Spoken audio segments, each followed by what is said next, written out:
angels on the line. The angels on the line. The angels, the angels, the angels on the line. Good people, good people. Good people, good people.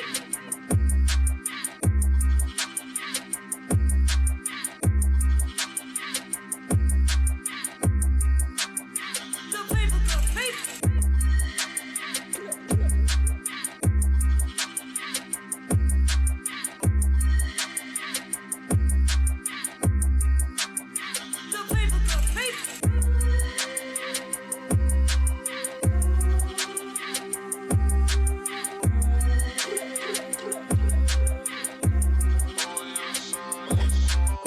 Good people, good people.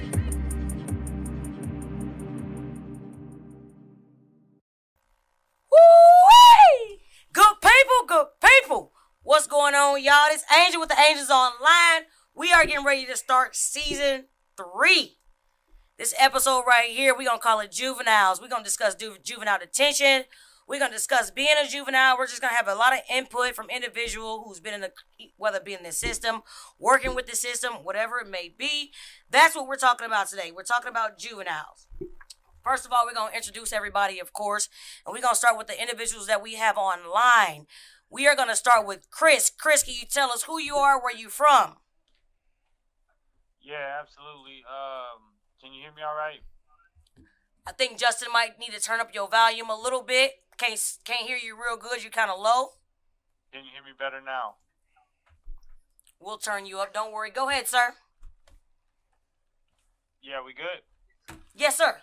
Okay, yeah, Chris Turner, student family liaison at Quincy Junior High School, entrepreneur, father, son of God, etc. Awesome sauce. Chris, how do you affiliate with this episode? Have you been in juvenile before? Were you just not in juvenile? Did you work for the system? What happened? Talk to me. So, yes and no. I did not end up in the juvenile justice system. That was a little later. I actually went when I was 18. But I do work with juveniles now, both in our public schools and affiliated with youth incarceration. Okay, perfect. Appreciate you. We're gonna go with Lee. Miss Johnson, go ahead. Talk to us. Tell us about your experience within the juvenile system. Lee Johnson, can you hear me okay? I'm sorry. Yeah, Justin, can you raise him up a little bit, please? Go ahead. Lee Johnson, currently residing in the Texas area. I work for TJJB, which is a state facility for all boys at the time in Gainesville. I've worked for juveniles for about 15, 20 years. Sorry, I'm telling my age there. I was never in the juvenile system, but I grew up with a lot of people that were. I enjoy the system a lot, especially helping the kids. I've lived in several states, so I've had the experience of, even in Hawaii, so I've had that experience of different type of kids coming from different outcomes. What else? I told you where I work. I've worked there for several years. And what was your last question? I'm sorry, Angel. No, you got it. You got it. You gave us information. You gave us your experience. We can talk about the rest when we get into questions and we get this open dialogue going. Wonderful. Wonderful. Thank you. We see we got some experienced people here on the line. Next, we're going to go with our Google call right here. We got Mr. Williams. Tell us who you are, sir. What's going on? Living the dream. We can hear you well. We can see you too, baby. Woo! Good people, good people. You know what to say. So I'm Ryan Williams. I'm from Kansas City, Missouri. And my affiliation with detention, I worked in St. Louis. Okay. With Miss Ramsey and Swink and everybody. And I worked there for about 6 years with the kids. I taught chess with the kids. Anything I could do to get the kids new experiences is what I was about. I come from not really like a juvenile background, but I was around a lot of things. So I know that you have those people that play that part as well. So I'm cool with playing my part. And so I'm just here to speak about it. There we go. I love it. I love it. We're gonna start with those in the studio. Mr. Swink across from me. Talk to me. Who are you? Well, you just said it. Well, you gotta tell the people though. They gonna need to know more. No. I'm a OG Swink, St. Louis, born and raised. I've been in it, worked in it. I worked in the St. Louis City Juvenile for 5 years, by the grace of God. Philanthropist, activist, you name it, we doing it. Long as for the kids. Come on. You know what to say. I like that. Woo! We got a special guest today. We got Mr. Nick Williams over here. Go ahead, Nick. Tell him what you do, sir. My name is Nick. Nicky Slices. I own a pizza company in St. Louis, and I'm here to soak up a lot of knowledge on this episode. Wonderful. He ain't been in the juvenile system. He don't deal with the juvenile system. None of that.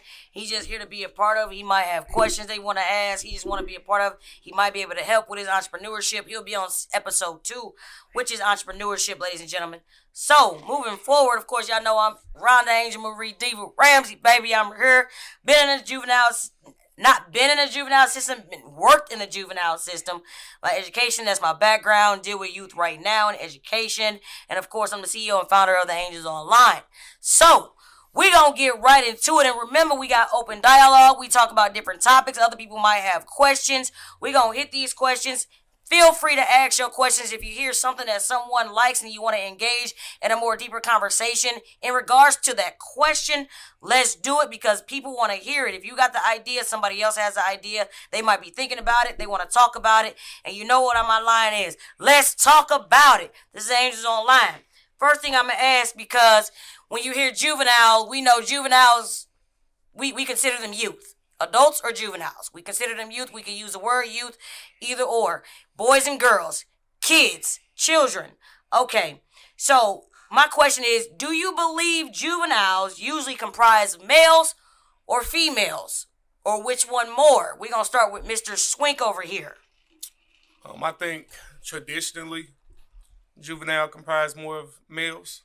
It's a slow creep. Females used to be more your setup artists, things like that, and they might get in trouble in the long run, but now you have females who are more of actually doing the actions. So you see way more females being locked up, way more females doing the actual crime. So traditionally, like I said, you would see way more males in the juvenile system. I think it would probably be like 10-1 when we were there, if not more. But now it'll definitely be a slow creep to see the females being locked up more.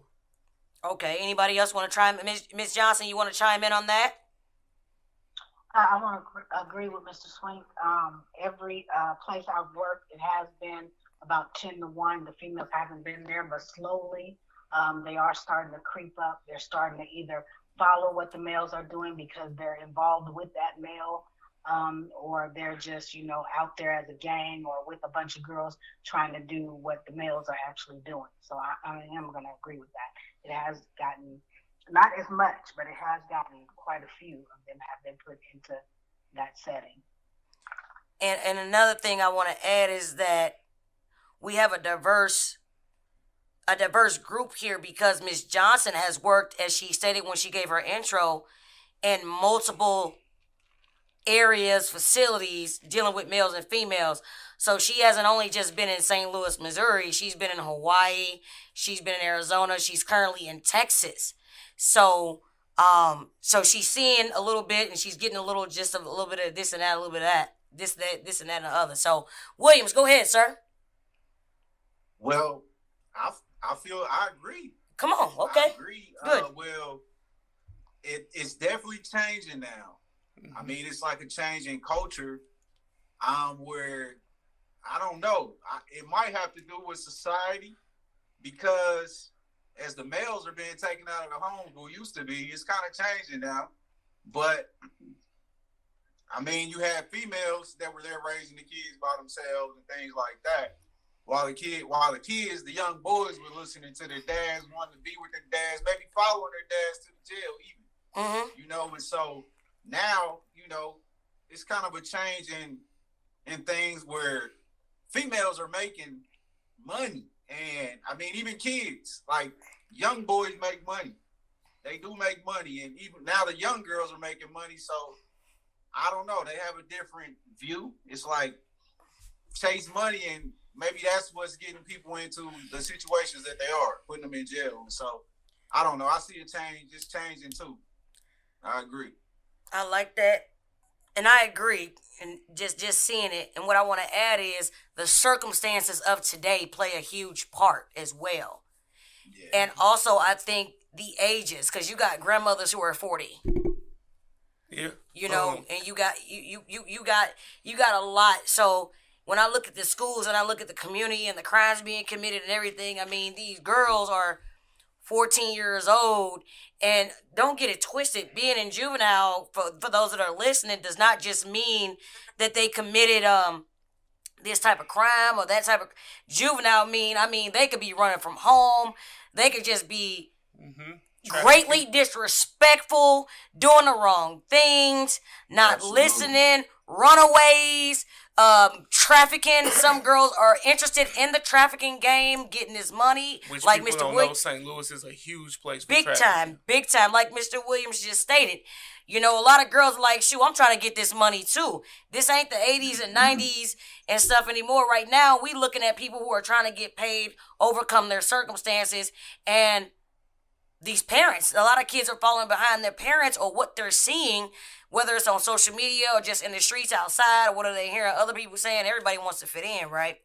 So everybody want to be a part of something. So I think there are a lot of aspects to that question that we can say as to why the females, the population of the females in juvenile or just in trouble is rising.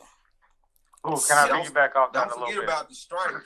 They feel like they earn if they go there, you know? Yeah. With the young men, I see that, you know, if they feel like they get locked up, some of them might, you know, get locked up, you know, on some BS where they shouldn't really have been locked up. But the ones that's really chasing, they feel like it might be cool to be there. And so I can see that in females now too. Chasing after the guy, chasing after the man, or maybe even their father. That they, you know, want to date somebody like their father, and so they might get caught up in the car with somebody that's out here, and then that puts them in a situation too. So I think Chris, it's a lot of aspects. Yeah, I like that, Williams. Chris, go ahead, sir. You had something to say? Yeah. I want to piggyback off that a little bit, because it's 100% lack of communication, lack of connection. We all know we don't have bad kids. There's not a bad child, but we got misguided youth. And now with social media and everything that's going on in the world, you know, adults got to be adults. Adults got to be role models. We're talking about young people who don't have those. Young girls who can instantly make money off their body and media that pushes them towards that. Yeah, the rise in young women that are in the juvenile system is evident, but circumstances might be a little different. It might be more theft or less, maybe a violent crime, but some of the ways that they get in there are different. But they definitely are upticking. I work with students that are 11 to 14 years old, and 14 years old, you think you grown, whether you're a boy or a girl. So like now with all the access to information, a lot of false role models, a lot of false information, youth make those decisions based on that information. So like we got a problem on our hands. We got some work to do for sure. I love that. Go ahead, Swink. Yeah, talk to me. Not to Mike Hogg.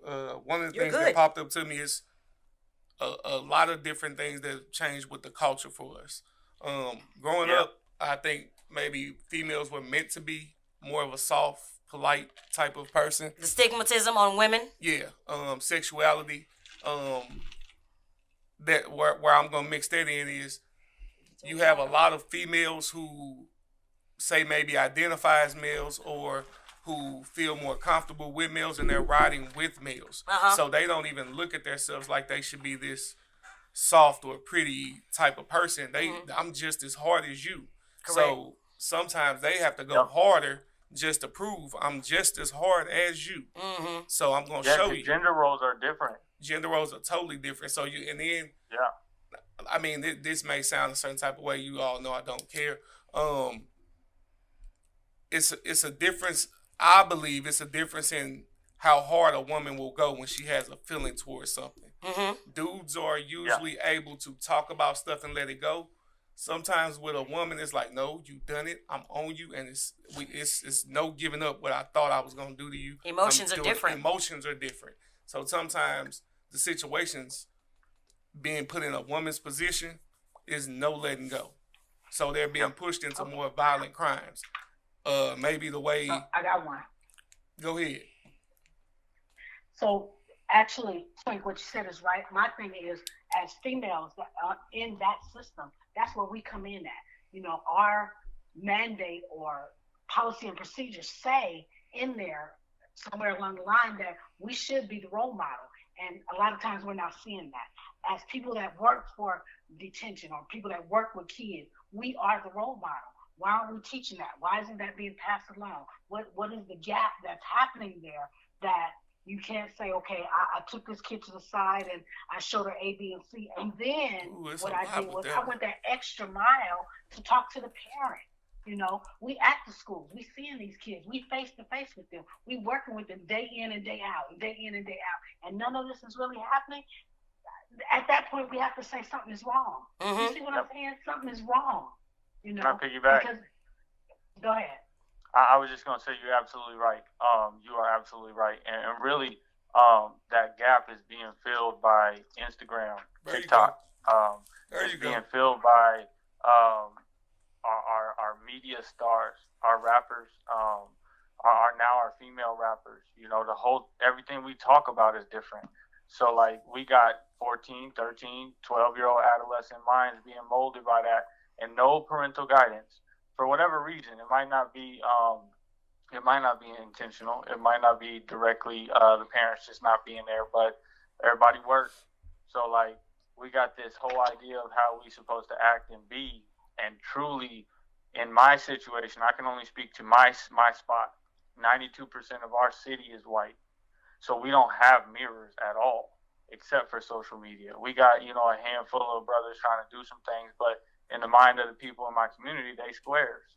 So like we got to visit Harris Stowe State University. We got to see people and young people who were 5, 6 years older than us, but we could see ourselves in their shoes, and they were focused and they was driven, but they talk like us and they sound like us and they look like us. That's a mirror. We don't have those here, but the kids turn on their phone and they see somebody with a wad of money, whether it's a female or a male, and a gun. So I mean, that's the gap. That's what we got to figure out how to fight. They got to be more foot soldiers. You're right, absolutely. And it also and it's based on the community, like you said. I mean, we got more opportunity for community advocates, like a me and Swink. You know what I mean? You say you're in Quincy, Illinois, and you got 92% whites. That leaves how much percent for Black, Asian, Hispanic, whatever's in Quincy, Illinois. You know, I'm not familiar with it. I've been there when I went to speak to Quincy Junior High School. But I want to go back to when Swink said they think they grown at 13, 14, 15, and it's their circumstances that make them feel that way and who they're around, like you guys said. The people that they're around, like parents and family members and everything, who they're around, who influence them, social media, everything. That's why they think they grown, because it's like, I'm grown because people feel like this why they grown, because you got 13 and 14-year-olds out there doing that, and they might have money, and they're like, well, shoot, how they get that? I want to get down with that.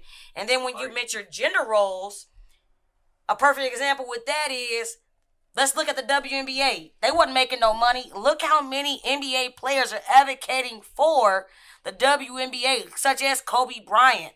Look how much money they're paying. Look how Las Vegas just got the first WNBA team to get the practice facility. Like, look at it's the gender roles are changing completely, and it depends on what the circumstances are for these kids, whether it's social media or whatnot.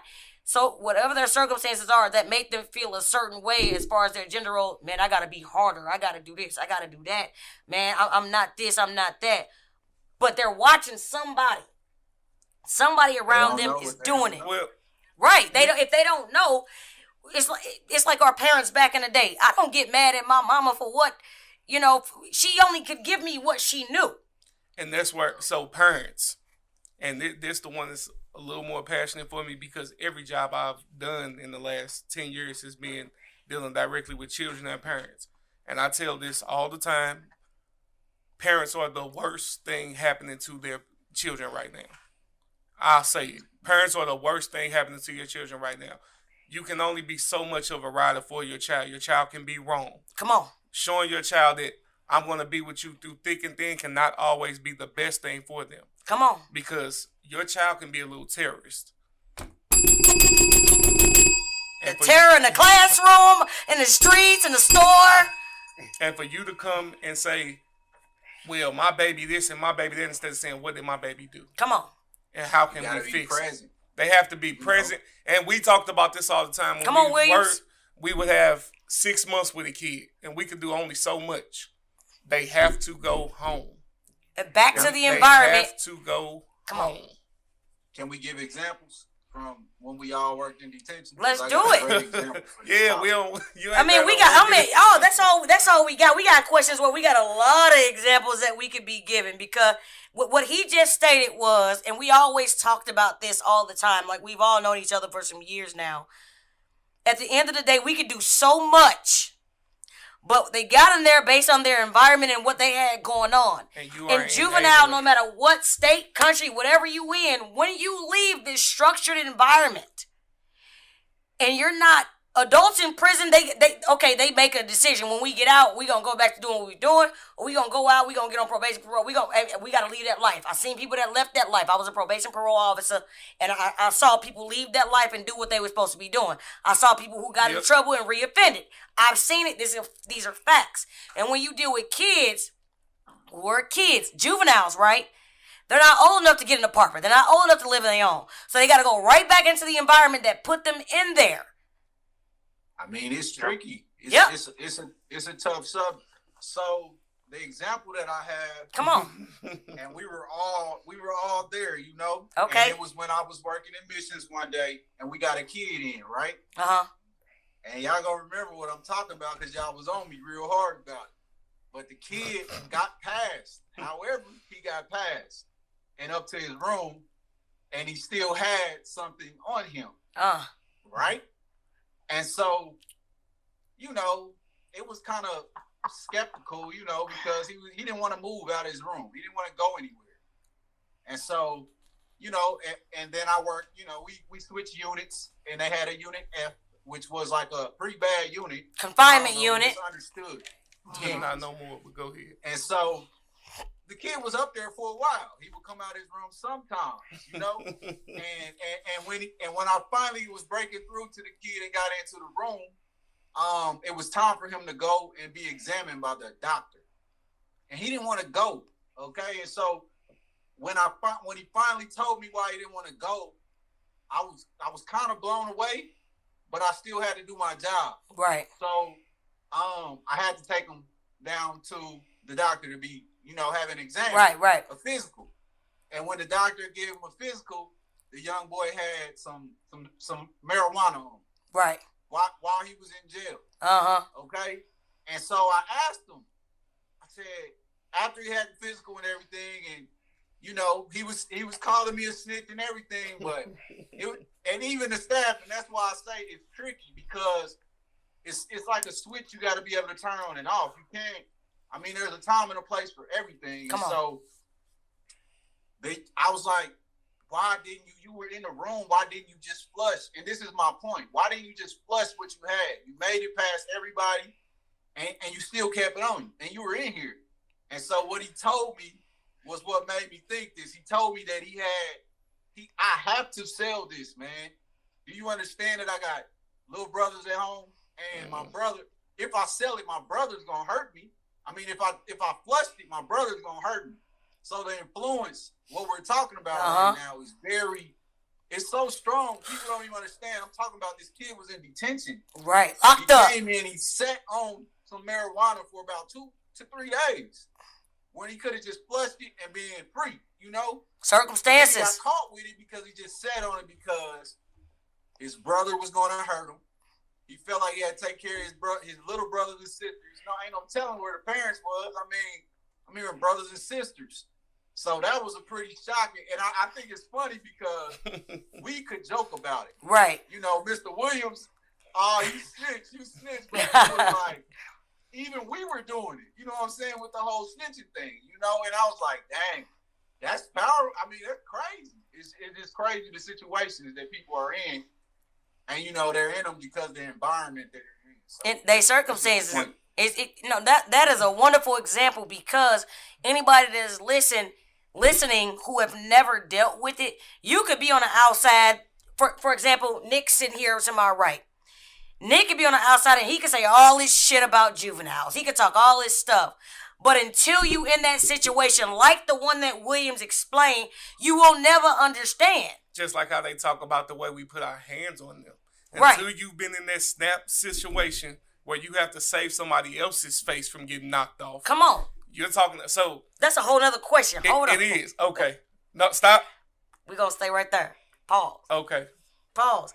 We gonna go and we gonna ask another question because we gonna come up with all because it all tie in together. That's why exactly it all ties in together. So I'm gonna ask, what are some of the most? And I'm gonna start with people online. And Chris, you might not know this. What are the most common crimes juveniles might commit? Ms. Johnson, what have you seen?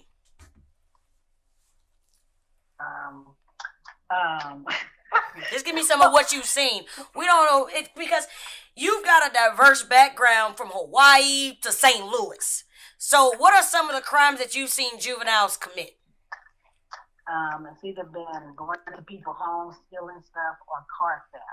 And on the island, it was mainly car theft, but you don't have no place to go. It's an island. So right. We don't really hide out there, you know. But I told him, you steal my car, it's going to be hell to tell the captain.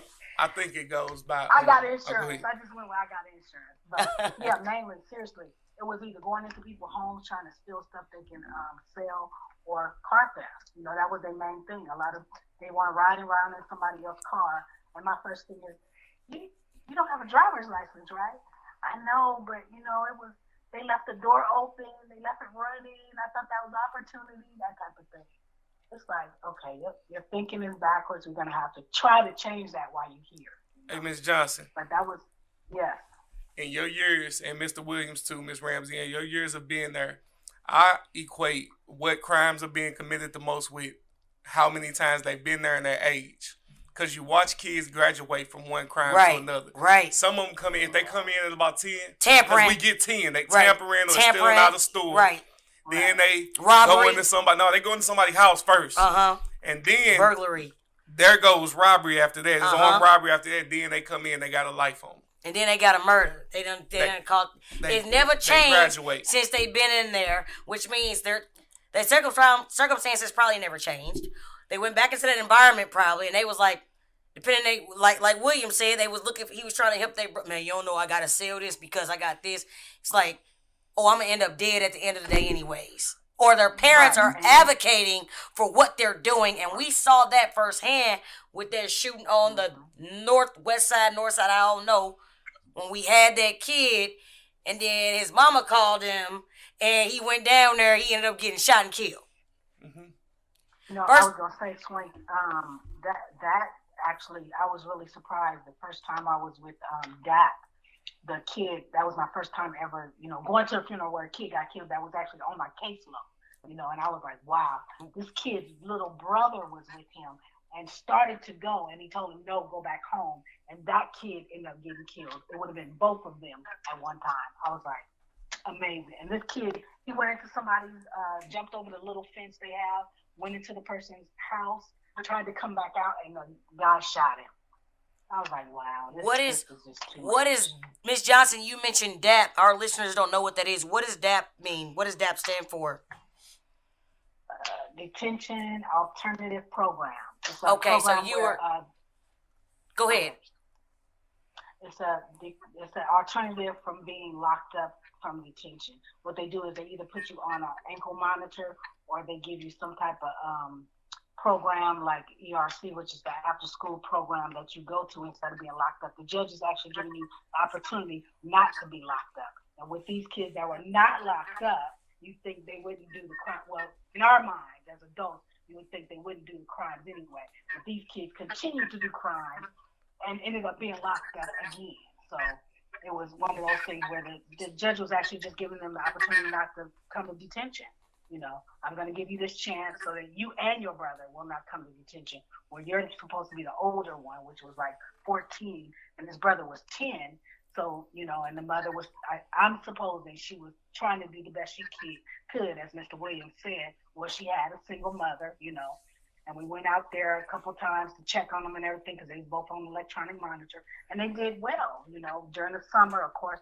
In St. Louis, there weren't a lot of things to do, but we tried to program them as much as we could and get them to go places. But obviously that didn't work out because one of them ended up getting killed. So. Okay. And let's not forget about how kids may just come in just because it's comfortable. I mean, talk about it. I want to talk about because I've seen a lot of kids. Well, not a lot, but a good percentage of kids that fell into that school to prison pipeline thing, where implicit bias was working against them in the school. So they're in a school, and somebody that doesn't grow up around them doesn't understand their lingo. Come on. Lingo or the way they carry themselves. Come on.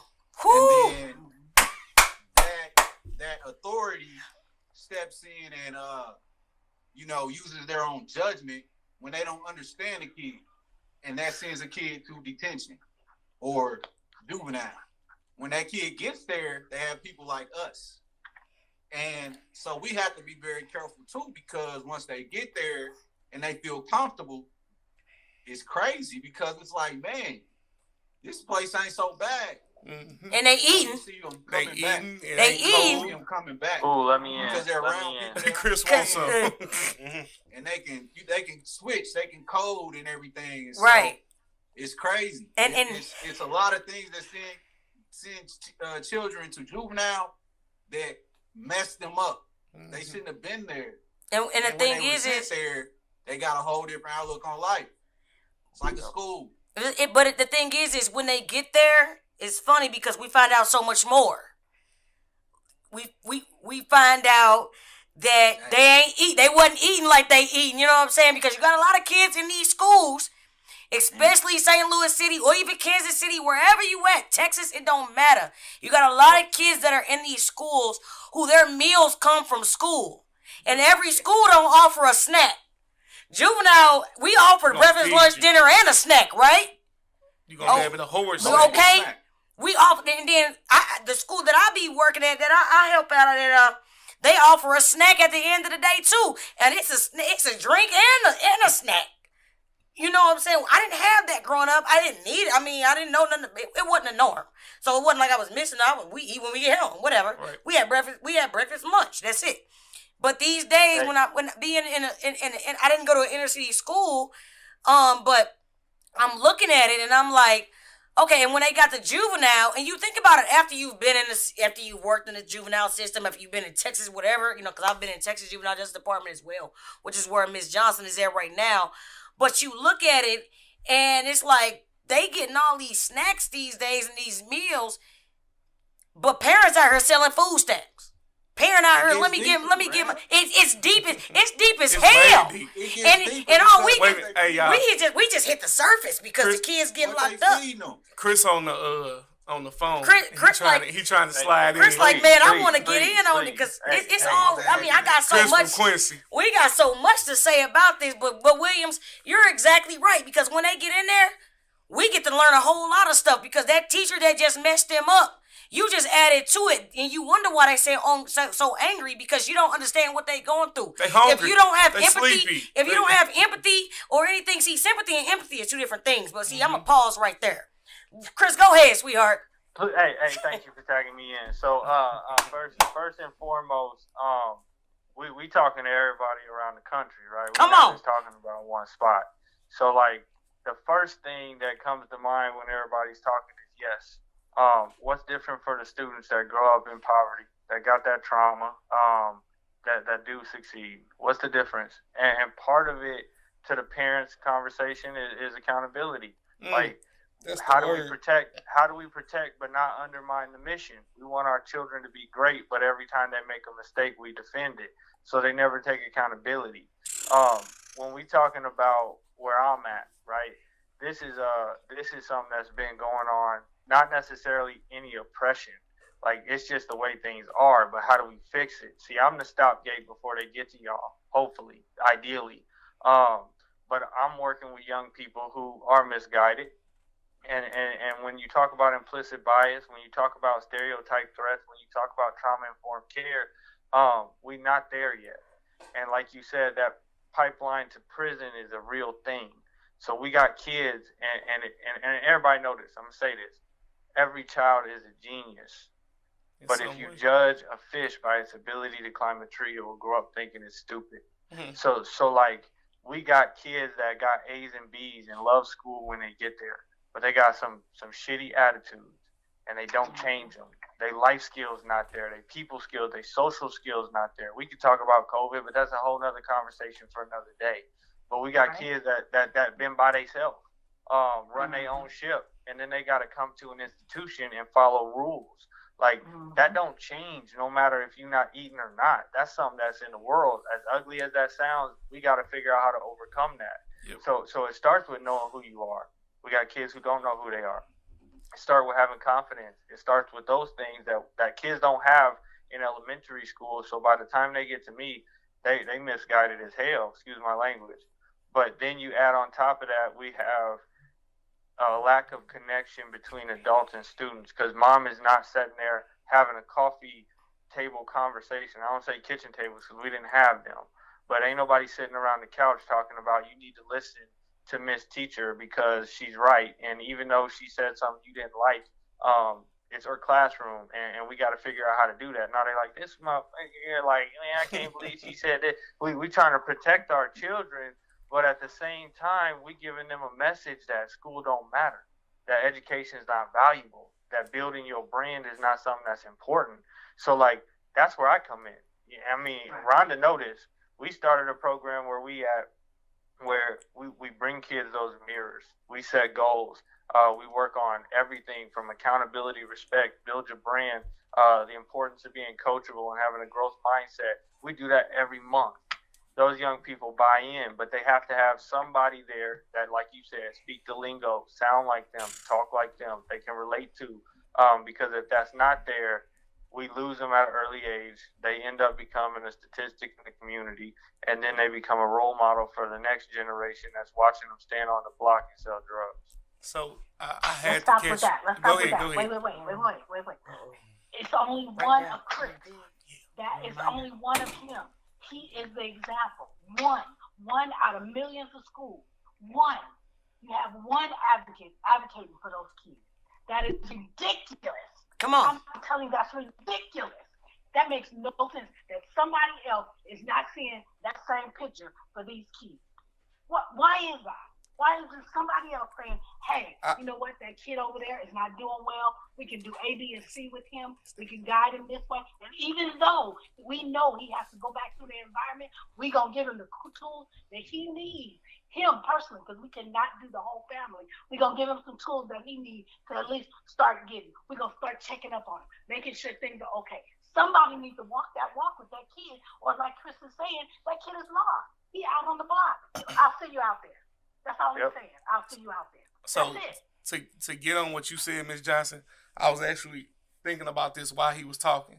The people that are making decisions for the kids, those are the ones who don't relate with us. Who have They no don't relate with the kids. idea. They have no idea how to reach the kids, and they are shunning the people who want to help the kids, who have been to the places that the kids have been to. They won't let you close to them. I will say this. That's why it needs to be more of yourself, Mr. Williams, Miss Rhonda, more people opening those doors. And this is what I'm going to say. Doing down those barriers. Prison to school pipeline. I'm in a school now. So working from the prison to the school, youth workers are discouraged. Like, it's not teachers just, most of these people did not go to school for years to not want to be around kids or to not deal with kids. But when you have the kid already against you and you fighting that, but you signed up for it, so you with the shit, let's go. But then the parent is against you, the principal is against you, the lawmakers are against you, and everything that you, it's like when you know the answer to something, you sitting there raising your hand like, me, and they looking around you because if you make that decision and they don't get the credit for it. We watch this in the juvenile. Y'all know what I'm talking about. If they don't make the choice to do something, it's not a good idea. And then once they use your idea, they're not going to let you do it, so it's not going to hit the same way. The only way, it's really fighting an uphill battle. We need more people, but the people who want to do it or who tried to do it, they're discouraged. Like, I'm watching teachers cry every day that just want to help. But then you got some teachers who see it and be like, who attitude, excuse my language, but don't excuse my language, is fuck these kids. They mad at their kids. No. Then you got the kids, and then you got, because you got these kids that might be bad or whatever, you got these parents that behave this way and they like to hell with it. They might be tired of what they doing. It's so many different reasons why they might say that and have that attitude. Or they thinking the same thing that you just said. Teachers gonna think that about you. He trying to do this, man, he doing too much. He don't like, adults are just big ass kids at the end of the day. Because they have jealousy issues, they have all these things that come with it. They have these problems they don't want to acknowledge. They hurt too. Correct. And guess what? The Angels Online ain't just for the kids, it's for the adults too. Because you got a lot of adults who teachers. Just because you teach science don't mean you have trauma that's been answered. Yeah. You got unanswered trauma too. You're going through situations too. Hey, but check it out. What's up? Listen, hold on, Chris. Oh, wait a minute. Hold up. Go ahead, Williams. Okay, go ahead, Chris. Go ahead, Chris. I can remember. I was just gonna say, I want to say this, like, for everything we talking about, there are a lot of people that want to change things. There's a lot of people that really are struggling and want to help kids. They just don't know how. It's like this. You know what I'm saying? If you keep giving me a screwdriver to fix my Cadillac, and I'm using the shit out this screwdriver for 3 months and ain't nothing changing on the engine, because I really ain't supposed to be working on the battery. I should be on the alternator, but I don't know how the engine works. So like the tool ain't helping me. So we give them tools. We say, okay, use this development. Go get this training. But like, they don't understand how trauma affects the brain. They don't understand how to use the tools that they have on hand to make it an organic change. But it's not always impure motives. There's definitely teachers exactly like you said, and there's definitely principals exactly like you said. Where do we start? Where do we start with the ones that is trying to buy? I believe, like you said, what Quincy Jr. had, that's why you're there, Chris, because they wanted all this change, but they didn't know how to do it. You said you lived in over 90% predominantly white, and they know they can't relate. They need help, right. And they asked for help, and they got the help. Even with me going out there, they said they needed the help. I'd come out there with all these people and them kids would be like, oh my God. Like, wait a minute. People look like you, they do normal things. They out here trying to make something shake right now. And like you said, I believe that they are trying. But if you trying but you don't know how, you need to ask for help. From people who've done it, lived it, and everything. And the best thing about it is, like, the people that's on here lived through it. You know what the Angels Online is about. Personal experience, professional knowledge. Why? I have all of them. And so do some of these people right here. Swink, if you don't know, if you listen to this episode, Swink is on season 1. Okay, which is Diamond in the Rough. Focus on overcoming your circumstances. Swink came a long way, and he's taken all his tools and resources and his advocates, all the people that helped him, that still help him to this day, and he's making moves for people right now, like he said, philanthropists. You know, so that's what we need to be thinking about. They're out here, and we know, Chris, like you said, that they're out here. Miss Williams said, all of us out here, we need more of us out here. You got some people who are just tired. They're tired. They tried, and they're just so tired. Why? Because these rappers getting more acknowledgement. These athletes, everybody getting more acknowledgement and everything else. But it's like, hey, it's not about acknowledgement. We just trying to do something. But guess what? When it's coming from our own pocket, we got to survive too. Well, we got kids and families and everything else. It's just, life is lifing at the end of the day. Hey, Ramsey, me and Will used to talk about this sitting at the table all the time. The reason that kids are not getting help is because it was never meant for them to be helped. Come on. And that's why we going through what we going through right now. It's a reason that they push us to the back, the people who want to help, because like we said, it's what a did you just say? That's what, same, that's they what I'm saying. They don't get paid if we help too many kids. If everything changes around, they don't get paid. Me and Will talked about this all the time. Shout out to Mr. Mayfield. I'm And like he wanted to be here, FYI. Shout out to Kalen Mayfield. He I'ma wanted tell to you, be here, but he could not based on circumstances. But he will be on season 3. Don't worry about it. Swink will they'll be back. Kalen made it possible for me to say, I'm gonna do it my way. Yep. I brought in the straight streets. I remember. And when I say it was making a difference. My guys had guys who they looked at in their neighborhood and was like, I know him. He got that type of credit. Like, we have to listen to him because it might not go the way we want it to if we don't listen to him. Come on. I brought them type of guys in there. And those are the type of guys who, when they look at those records, they saying, no, he can't come in this building. Why not? You gonna catch a wolf with a sheep? They eating them sheep alive that you sitting in there. Every sheep you sitting there, they eating them alive. You gotta understand the lives these kids live.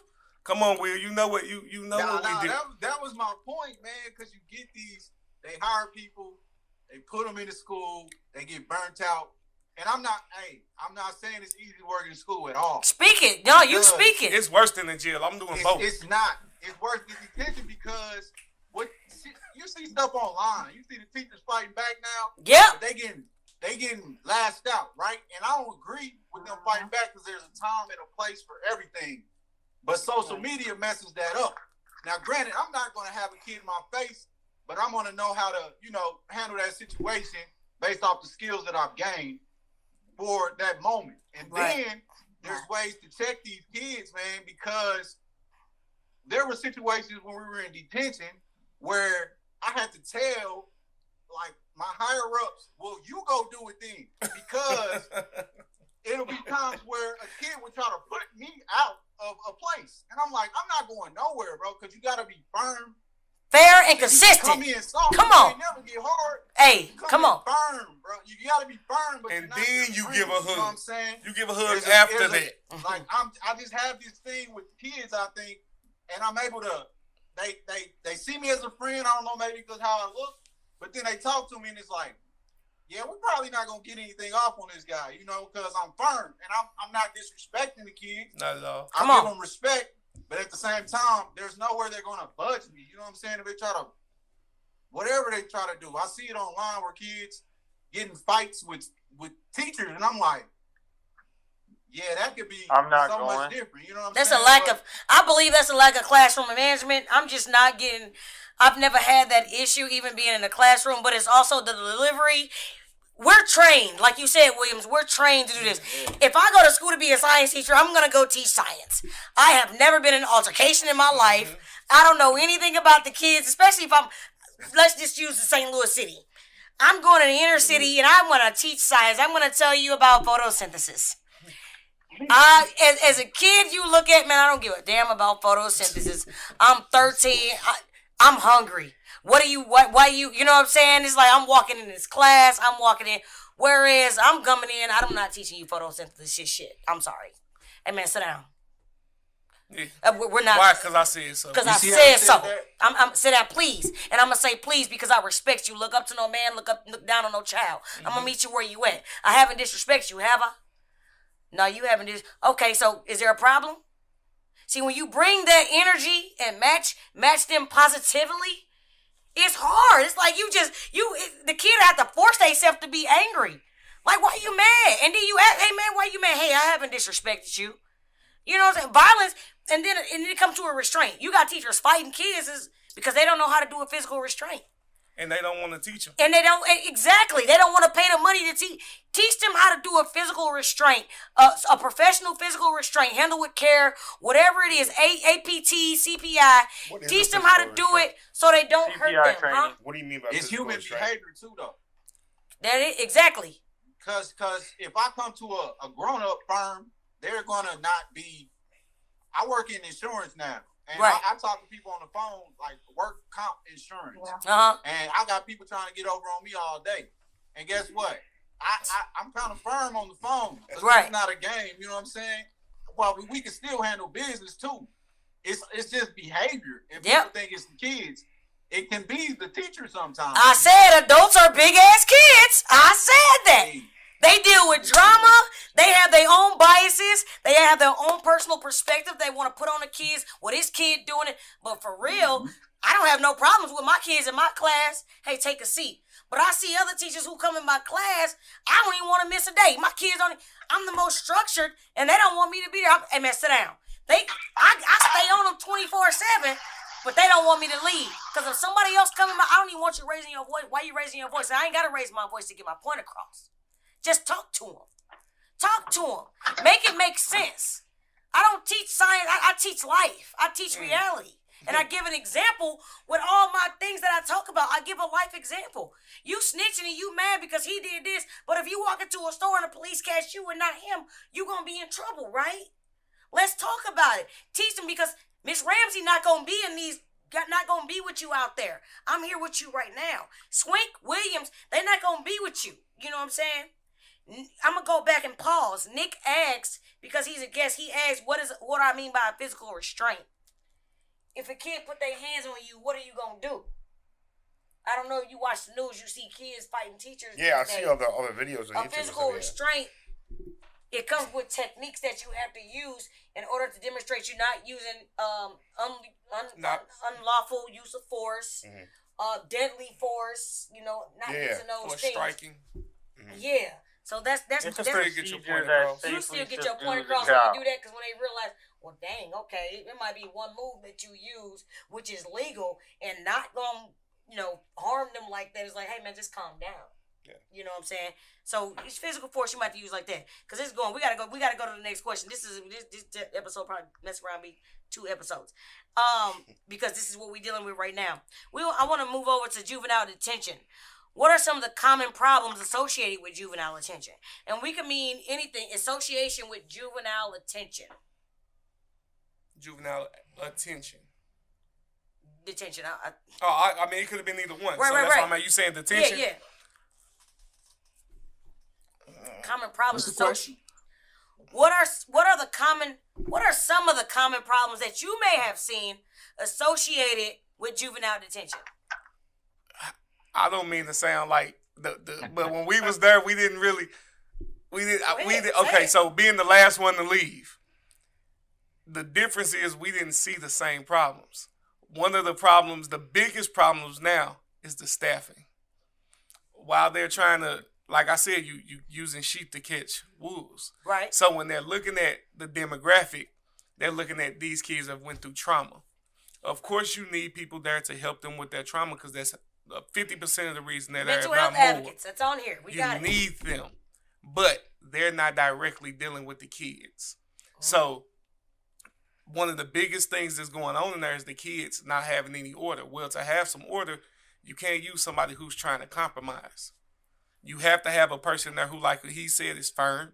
It is what it is. And this is now, how can I help you learn how to do what I said that it is what it is? How can I help you? How can I help you learn how to deal with what you're going through? Because you can't go to your job when you leave. This is one I use a lot. We're failing them. You can't expect the kid to leave from wherever they're going and for the world to change for them because they are upset or they going through something. Mm-hmm. They have to learn how to cope with what they have. Mm-hmm. And we are not doing that. When you give a kid a treat to calm him down, you automatically showing him this is what you do to act a damn fool and get what you want. Like, I see you saying, come on, Will. Nah, because I went from detention to Department of Mental Health. Boom. And I learned a lot there, too. For example, if my kid falls out in the store, I mean, I don't want people, like, pointing at my kid and saying, oh, kid, because that's giving my kid that attention, just like that snack. They might be doing that just for the snack. And so what I would do is approach the parent like, I know you probably ain't seen, you ain't seen something like this before, but could you go the other way while I handle my kid by not acknowledging that BS that they might be doing right now, but still coming back and addressing it like, hey, don't do that in the store no more after it's over. So it's different ways to look at things, you know what I'm saying? And so things that I seen in detention, though, authority. I mean, just like if I get pulled over by the police, I understand you the police, but you not about to talk to me any kind of way. Yeah. Just because you have the power to do so. Just like the teachers and stuff too. Yep. I mean, you gotta give respect. You get respect. Yep. If you can't work in detention and go outside and go to the club, then you hurt. You doing something wrong. You should be able to work in detention and not be afraid to go outside and go to the club and see one of the kids, because they respect you. If you disrespect them in there, then you can't. You better stay in the house, on the outside, kind of. You know. So, it's all about respect, building relationships, and that's one thing building that I a see. rapport. You know, authority being abused. That the food being fed, man. You remember we had that cook come in and started cooking it up. It changed behavior. Her name was Kay, wasn't it? Giving them slop. Shout out to her. You're gonna be mad too. Yeah. I understand it's not jail yet. You know what I'm saying? We still trying to make an effect here. So if we're feeding them good, you know, they know they're having a good meal. It changes behavior, believe it or not. And just what you put in your body. It changes a lot too. So there's a lot of things wrong in detention. I mean, there's a lot of things wrong everywhere. Yeah. So well, the laws make a lot of detention wrong too. Like I said, being the last one to leave, I saw some things that we have never seen. I saw staff being attacked on a regular basis. Man. I was hearing about it from Texas. You have a detention center where you're sending 18-year-olds. These are people who are living in the world as grown people. Get credit. And you want to treat them like kids again. You cannot do that. They never belonged there. The facility was not set up for them to be there. And you never had the staff there to handle another grown man. Because like he said earlier, as a grown man, I can't come and talk to you any type of way. You got to have somebody there who can come and say, hey, look, let me rap with you. This how I need this to go and this why. I need you to understand that you're going to go to the next level. But before you go to the next level, it's going to be a foul. And with that foul, it's going to follow you. Let me prepare you. Let me get you in right. the right way. Yep. So he know that I actually do give a damn. I'm here for the good part. I'm trying to help you be better, preparing you for whatever, because if they come in 18, they already know what their crime is. They already know what they looking at potentially. Yeah. They was never silly when we was there. They was never stupid. They knew, man. They tell us real quick. Man, I ain't going home. I already know. I don't care. So let me get you right before you go. I'm up for certification. Cause you 18 that's in where here. That firmness comes in. Good right. Too. I'm here for certification. Hey man, go ahead. You gotta learn how to be an adult now. Cause when you get in there, they gonna fuck you up. Pretty much. Because if you mess up what they got, this prison. It's a different ball game. And that's the thing. So when you bring your kids in at 18 and you like, all right, we're gonna give you a snack, and we're not prepared for that. We're going to make sure that you have this. Kids was escaping. Hey man, I'm not finna do. Man, what y'all playing? Right. I'm not finna. Or they would act up so much that they say, "I want them to come get me. This is for kids. I'm finna act a damn fool until they come get me." Cause I already know they can't touch me. They can't do nothing to me. Cause the rules done changed. Just it's crazy because it's all real. This is all real life. But to the point that was just made, the first approach with the candy is a lot different than, look, man, I really care what's gonna happen to you. Now I'm saying it, but you see it. You know I care about. I give a damn what happens to your life. I don't care what you got to say until I know you care. So that's a lot different than the reward when you throw a fit. And no one's gonna follow somebody, and if they can really see. If you faking, they know it. If you acting like you care about them, but you just trying to get through the day, they know it, and they show it. That's the same as FYI. That's the same as teachers as well. Kids know. I done had kids tell me, man, they don't care about us. They just, and the kids gonna have your back if they know you care. Yep. You damn near don't have to say nothing to her. I got plenty of them, boy. Yeah, they got you. Your kids gonna take care of you if you taking care of them. I got a question because we were talking about mental health, this is an obvious question. We can answer real quick. Do some juveniles and teachers have mental health issues? All of them. All the staff have mental health. Everybody on the phone. There's not a person. including the staff. I'm talking about, look, everybody in the world has PTSD. Everybody, because somebody, what may not be traumatic to you, was somebody, they went through something that was traumatic to them, and it's still there. That's all. Everybody got, it's everywhere. And actually in prison, it might still be, but prison is where most people was found, that's when people were diagnosed the most. Prison, when they got that free health service, that's when the mental health problems was figured out. A lot of people had to go to prison to figure out that they actually had a mental health problem. So the opposite of where kids, okay, if you commit a crime when you were a kid and you always committing crimes, you go to where? You eventually go to jail. If you do your schoolwork and you do all the stuff you're supposed to do in school, get straight, you eventually go where? After high school. College. I seen more people kill themselves working in a college than I did working in juvenile. Because all their problems are going unnoticed. How many suicides we've seen? All these things, they go unnoticed. Nobody's addressing them because if the topic ain't popular, we ain't talking about it. Mm-mm. If it ain't what people, nobody wants to be vulnerable. Nobody wants to be embarrassed. Nobody wants to be a part of that negative lifestyle or sound that might be going on. Because it hurts feelings. We are a society based on not trying to hurt people's feelings. Come on. It's as simple as that. I might say it's as simple as that. For some people, it might not be that simple. We got to be transparent and be honest with ourselves here. So, but that's the thing. A lot of these kids, they don't know there's something wrong with them. They just doing what they doing, and they probably sit in a room and ask why. It could be a third or fourth grader asking, "Damn, what's wrong with me? I can't sit down. I can't do this." But you got a lot of parents who are not being honest with the kids, who are refusing to get help, who are being in denial. There you go. Correct. It's called being in denial. So we answer that because mental health, we talked about in season 2, episode 9. Make sure y'all tune into that. We talk about mental health. To go back to what's wrong with the juvenile, that question. That was that right here. Yeah. We had a kid, and I'm not. We all know we can't say names, but we had a kid who we know needed some serious help. He committed a serious crime. The day he came in, he went to a birthday party and had cake and ice cream, all types of snacks, and played bingo. You remember? They came into that. You know what I'm saying? It's like... How you come into a damn birthday party?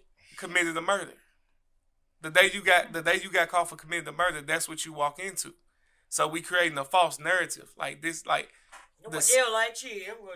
Yeah, and that's one of the other things wrong with the juvenile. I understand that we're not supposed to send them back through their trauma, but we're not supposed to make them think that this is an okay place to be either. Because somewhere there's a friend or family member mourning. This is a crime, because if they would have been 2 years older, that person would have been in St. Louis City awaiting trial with their face plastered on the newspaper and everything else. Because and you feeding them cake. And you feeding them cake and ice cream, and this motherfucker sitting here talking about some... Man, I'm just getting ready, man. I'm prepared. I'm finna go ahead and plead guilty. I'm finna go ahead, you know what I'm saying, blah, blah. This is murder we talking about. You walking around blasting people and you eating cake and ice cream. To go back... I watched... The police officer was killed here in St. Louis, and this kid was some of them, I'd be good if they give me a burger. Bro, you killed a sergeant out here, and this is what you telling them, and they trying to agree with you? They trying to say, oh, okay... And not being able to relate with stuff like that. That might be the way that they deal with their children, but I don't think they understand the seriousness of some of the things that these kids are doing. I tried to create something to where the people in charge, I'm leave it there, watched videos of the kids who, because all you gotta do is watch YouTube. All of them are in rap videos. They're going to tell you what they're doing and what's happening out there. All you gotta do is follow the train of who's dead, who's coming to jail.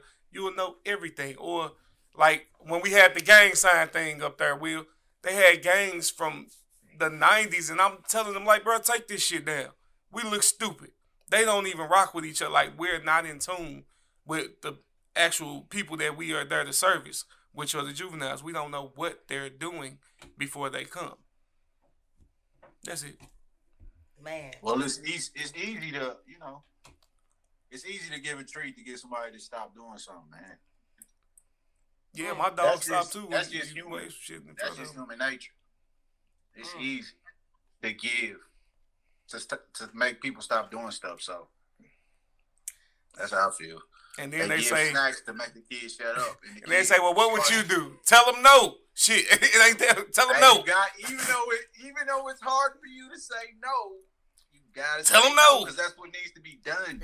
Hey. I mean, I do it with my kids all day. I mean, don't get me wrong. Sometimes I do give in. I mean, people are human, but it's like if I give them this snack so they can be quiet, yeah, they might be quiet, but they gonna be doing that stuff to get the snack. Okay. Exactly. Yeah, see, y'all, you would have to be there to understand how serious these snacks, really, right? Like, what they did with these snacks, you would have to be there. It's serious. It's birthday. They learned that. Serious. I remember when Miss Johnson came, because I took you around too when you first came, taking her around and her looking at the stuff that was going in there. She was stuck. Like, this some bullshit. Ain't no way that this is what we here doing. I was in Texas and I never seen a birthday cake so extravagant. I said, what they say, they snacks. I said, oh my God, it's doing jail. But what are we teaching? Exactly. But again, juvenile systems are different because Texas is different than Illinois is different than St. Louis. Texas, you have the Texas Juvenile Justice Department. When they get to there, they're actually serving prison time. And if you got a determinate sentence offender, these kids got to be out the day before their 19th birthday. They got to go back to court and the judge say, okay, you either finna go to Huntsville, you going wherever you going, and that's it. That's all.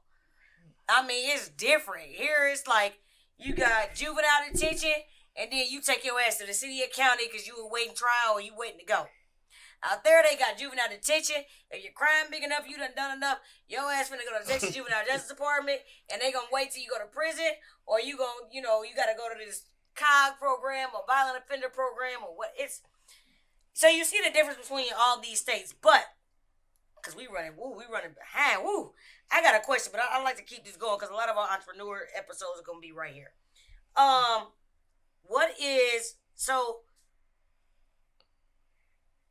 What challenges do you think juvenile detention centers often face? One of the challenges is staffing. Say that again? That's the biggest one. Staffing. Come on. Issue. You burning, first off, here, they burning their people out by doing all this overtime. And then you hiring people that think we doing daycare. It's like, what? There you go. Where are we? Oh, we're not supposed to sit behind the desk and just look at the kids. What? Did you read the job description? Did somebody tell you wrong? I'm not understanding how we got to this position. You mishandle them. You mishandle them. Now you look at a charge. So now everything that you worked for can go downhill, and you could be going to jail. Yep. But that's how it is out there in Texas. So when you hear, you mess around and lose your job, which is AKA your livelihood, right? Mm-hmm. Now you on the what is it when they report you? No hire. I don't know. Yeah. You know what I'm saying? You a no hire list. You out here. You know what I'm saying? So, I mean, that's what they face, and then you face what you just said. You got real serious offenders coming in here at 17, 18, who's been in the streets for 4-5 years trying to survive, who been making it, who grown ass men coming in, and now you want these officers to deal with them while you want to continue to make. Well, we gonna move it up to 18. Like we gonna change their life or something. They 18. At 18, I know what I was doing. At 18, I know. 18, life got a life, you. Okay. At 18, I was trying to get my credit established. I was lifting weights. I'm working out. That's how these people are thinking. I'm in the middle. I got a full-time job. I got 2 kids at 18. And you want to bring them in to babysit and get them a snack and birthday cake. So juvenile detention centers face a lot because you got to think political. I don't do politics by any means, but that's something that play a role as well. Politics. So with St. Louis, we have bred a lot of awesome people that are in the juvenile that are out in the world now doing other jobs, because just like teaching, we are way underpaid. So that's why it's a horrible way of losing people. But we have so many workers that were qualified enough that left because they like, dude, I can't do this and have a family. Mm-hmm. Mr. Williams being one. There you go. Mr. Williams was awesome. Great.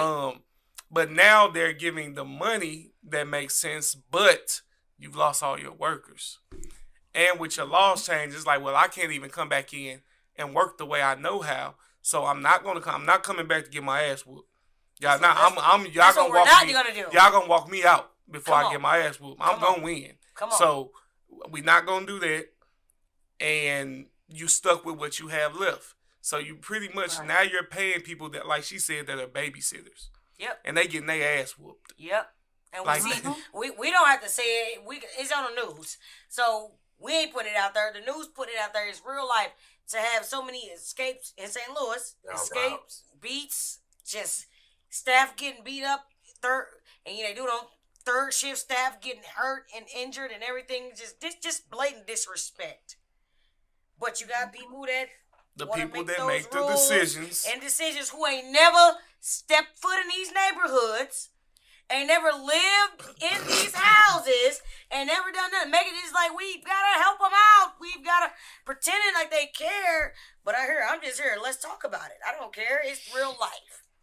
Ain't never lived here, and y'all making all the decisions. But the ones that y'all had, the heavy hitters with all them escapes weren't happening. That's what happens. So that it is what it is. So I don't care. So anywho, this is my show. Even a baby will get over on you if you let them. Come on.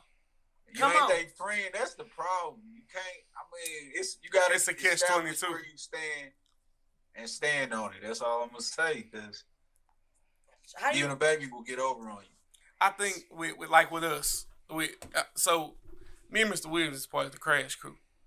The Crash Crew is loved. Like, they loved us. That would be Mr. Calloway, Mr. White, Mr. Johnson, Mr. Williams, and myself. Boom. We were very much loved. But our supervisor had a phrase, and he said, I got some young boys that like to get down.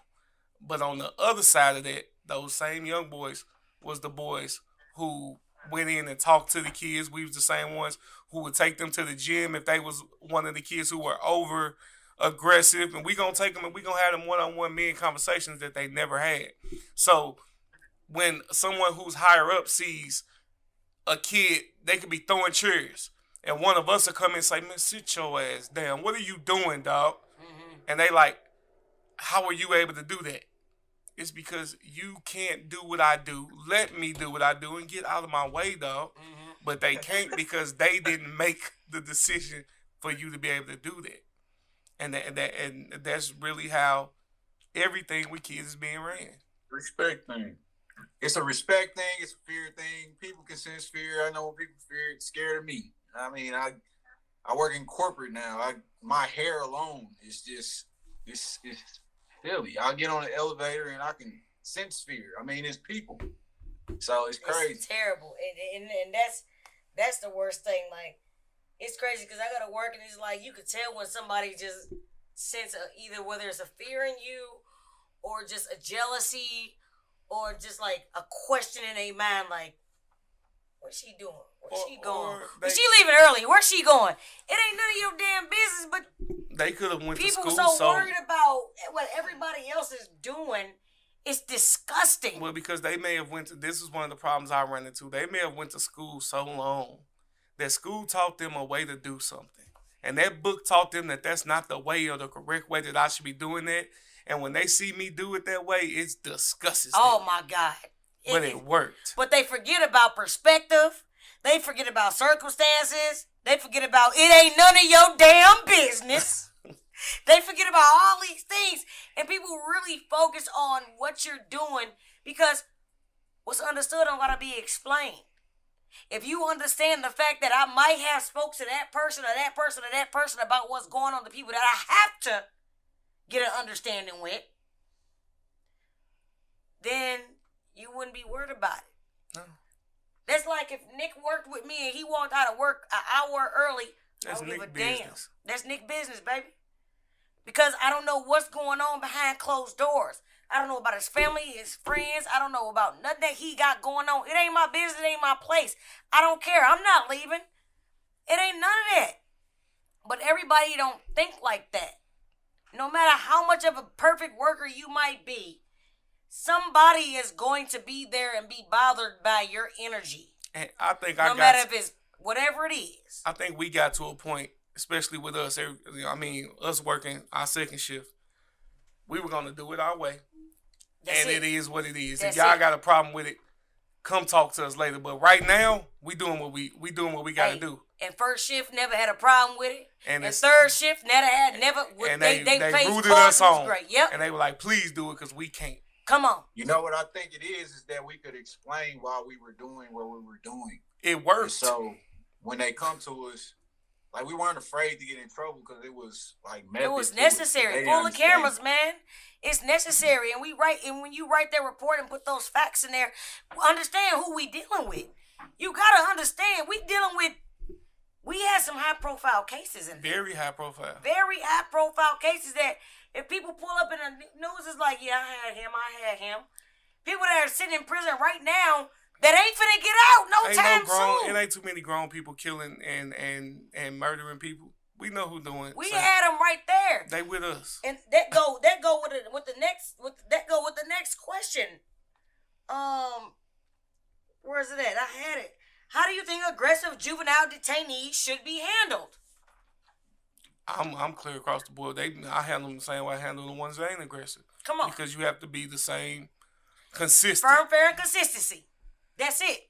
Yeah, I mean, that's it. If I can't judge you, if you say you had a issue a month ago, I had issues when I was a kid too. If I lived by that, then they would never gave me a chance to do anything. Come on. But if you had an issue a month ago, you manned up on it. You said, okay, well, I know I messed up. That was me. I just told somebody that's part of being an adult. Own your shit. You're wrong. Own your shit. So if you did that and you ready to show me something different, man, I'm riding with you. I'm gonna ride with you just as hard as I told that ass up when you was doing wrong. Come on. So I mean, consistency. That's it. How should they be handled? I believe in reciprocation. Come on. So you know what to say. If you, it's hard to say. Y'all know what I'm saying though. If you giving it, I'm gonna give it back to you. If I need, it has to be done. If it's a strong kid, bro, I'm using my grown man strength. That's it. You got survival. You got to because they gonna. You have no choice because either I'm going home to my kids, I'm going home to my family, my friends. I'm going home, but I'm dealing with a murderer right here, who's just letting me know. Who happens to be a kid. He happens to be a kid. Who happens to let me know he don't give a damn. And he'll do it. He'll do it. F you up too. Okay, what we won't do is that. And what we will do is survive and go home tonight. Because that's what I won't be taken out. And 2 of me and 13 of them on this unit. Okay. And for our old heads, our OGs over there, it's 30 of them on the unit. Come on. So you gonna tell me I got one telling me and I know 6 of his partners in here, nigga, I'll kill you. And you want me to say, here, let me pat you on the back and walk you into it's not gonna happen. And you don't pay enough for it. I don't think there is enough pay for it to happen. There's not enough money for me to allow somebody to kill me or damn near kill me. Mm-hmm. And I just sit here because you say, well, he's 17. You basing it off of he's 17. You got politicians doing dirt, but you gonna tell me he's 17 so I let him beat my ass? That's what we're not doing. It's not gonna happen. We had an example. Man, I don't like pointing out. We had look, I had a 12-year-old example. I got a 17-year-old example. Was in school and put a teacher down. Mm-hmm. He came in detention. Remember? Yeah. And he came in detention bragging about it. Yeah. I remember that. And he was like, "Y'all seen what I did on the news?" Yeah. Yeah. And he didn't do that in detention. No. So it's a way to. And wait a minute, and to piggyback on that, to not make it seem like it just means we this big tough rough thick. Nah. In school, his mother or father, whoever, is able to come up there and act a damn fool for him. But in detention, you can come act the fool. It's gonna fall on deaf ears. But give us a week, and by a week, that young man is having conversations with people. He asking for what he want instead of trying to demand it because you're not in the same. Bro, we just breaking you of saying, look, you ain't got to do that here. We actually care about you. What do you need for me to do? And once you break that tough shit, we got you. Yep. But that goes back to let me pause. Let me say this. In school, Your parent might be saying this and that, but in school, you got teachers who are not trained to do what we as detention people could do. Well, they should never have to even face it either. Right, that's what I'm trying to say. So when he come in and he's saying all of that, and you have to remind him, wait a minute, school, man, your mama was coming up there. Your mama can't get back here. She can't come back I here, used to tell them all the time, I'm your daddy, She state your mama. Look, okay, exactly. And then you got kids who look like, oh, this teacher can't do that. She teaching science, but let me tell you something. Come to Juvenile, we're going to teach you life and science, motherfucker. And you'll be surprised how many of these same kids are the kids that call me when it's a, hey, Swin, can you help me get a job? Why? Because he know I care. But you want to tell me how to be me. You going to tell me how to raise 13-year-old me and I done got through it? Come on. You can't tell me how to get through me. I done did it. You can't tell me how to run a classroom, baby, when I know how to run a... I can't tell you how to teach science. Horrific juvenile. We done ran and held down the most horrific juveniles that are literally sitting in prison right now from St. Louis. And you gonna tell me how to handle a 5th grade, a 3rd, 6th grade I want class? to ask Chris. Chris just had to go off because he gonna do the entrepreneur episode. His thing, his stuff was not charged. With him being from Quincy, I really want to know how he felt. What was you gonna ask Chris? I was gonna ask him the response that he gets when he sees the kids like outside of work, because when I was living in St. Louis still, I mean, it's good to have fear, but at the same time, you know, I see a kid and I wouldn't be, you know, show anything, and the first thing they say to me is, "Hey, Mr. Williams, I'm doing this, I'm doing that." Yep. And that was one of the best things about working at detention. Yep. It wasn't like it was talking about the good things that they were doing. Like, I'm doing this now, and it wasn't never about any street things. Because they knew you cared. I never came off to them as like street, like they want to brag to me about stealing or anything. It was always like, well, I'm doing this. I'm trying to get this. They want to let you know that they doing good. They want you to be proud of them because they looking for those affirmations. They looking for that clarity, that validity. They looking for that. I've had it. I think I'm telling you, all of us had a different approach in that respect. Even with Miss Johnson, we had a different approach, and you gotta respect where everybody come. I had to learn that. And like Will, he never tried to tell them that he was street or none of this or that. And I would be somewhat of the opposite. And I'd tell them, I ain't got to tell you nothing, call you people. When you know my name, go call them, ask them who. I'll tell all the time, call them, ask them who I am. Yeah, you would. And then they'll call like, oh, no, he 100. So we can tell them in a minute. Hey, man, call him. I'm 100. My name Gold out here. Call him. You would come in there and use policy, procedure, rules. You going to follow them. And if you don't, I got you. If you do, I'm going to show you love. You know what I'm saying? So everybody had that way, and you got to respect because everybody's a piece of the puzzle. But at the end of the day, we all had that street in us. And if you touch Swink, I'm coming. Me and Ramsey did not. We me, would argue in every last one of the men coming. And we would argue in the same minute that we flipping you. You couldn't say nothing about my boys is what you still can't say nothing about my boys. These men, you say something about me, these men riding, they coming, I ain't gotta say nothing. They walking through that. But it didn't teach them that we was trying to be tough. It taught them how to take care of theirs. Yep. Respect women. Right. And that was a big thing. Respect women. You don't talk to women like that because I didn't come in disrespect. But we also we forgetting about the females. A lot of the females we taught to respect themselves. Yep, because when the females will have more problems with women, I didn't have too much problems with women, with the girls, because they just, you know what I'm saying, because I came the way I came. But sometimes I would tell them, you know what, they would ask about boys, and I'd be like, you know what, they would love to talk to Swink. And they would sit and talk to Swink, and Swink would be working with me for a shift. Because I could play cards, I could do all of that, but these girls are women looking into boys and everything else. And Swink would teach them how to respect themselves, tell them how to do all of that. I could tell them all of that. But Swink's a man, and they looking for a man in their life. They don't have a father. They looking for a boyfriend. Somebody was trafficked. You know, we had a couple girl that was trafficked and everything else, more than a couple. But, and speaking in a sense right now, but if Swink could come, if Williams come work on the unit, sit down, we play some cards, we do all of that. They have to realize that we are just human beings But there is a respect and there is a love out here in the common world.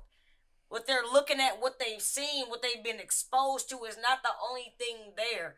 We are here. Mm-hmm. And that's why right now to this day we successful at what we do because it comes natural. We don't make money off being who we are doing that. No. We pay out our own pocket. We're not millionaires yet.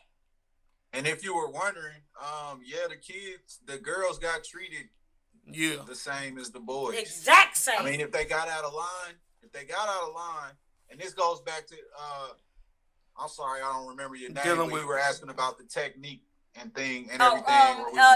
Nick. Nick, yeah.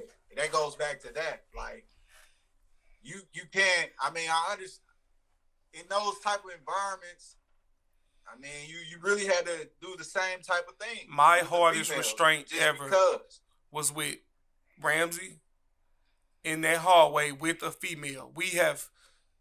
When that girl climbed up that wall on me, and outside of the cafeteria, you cannot go different. Office, right? You cannot go different with the females because you will get yourself hurt. No, you cannot assume. I snatched her.